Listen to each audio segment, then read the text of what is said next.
Madre mía, ¿será verdad que nunca hemos pisado la luna? ¿Pero qué dices? ¿Y tú te lo crees? Yo qué sé, me lo ha enviado mi tío Carlos, tiene una web y todo. Y tiene una web y todo. Déjame ver. ¿Pero tú sabes lo que es una fake news? ¿Una qué? Una fake news, un bulo, una información falsa, una mentira. ¿Para qué me va a querer mentir mi tío Carlos? Tu tío no, pero hay grupos, empresas, que lo que quieren es desinformar, negar cosas que están probadas. ¿El qué? Crean webs, vídeos que te atrapan y que sobre todo te desinforman. ¿Y para qué quieren perder el tiempo en esas chorradas? Pues, por ejemplo, para seguir deforestando el Amazonas, niegan el cambio climático. O también hay personas que están molestas con la idea de la igualdad entre hombres y mujeres. ¿Y eso por qué? Pues porque pierden privilegios y así crean estadísticas falsas que niegan la violencia machista. Ahora que lo dices, el otro día vi un TikTok de un pavo que decía que el cambio climático no existía.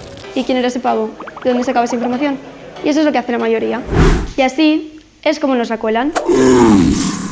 Y por esto hemos creado la exposición interactiva No lo niegues, Para luchar contra los negacionismos que intentan colárnosla, ya sea por ideología o simplemente para ganar pasta. Vamos a ver cómo interactúan estos negacionismos en 3 temas diferentes.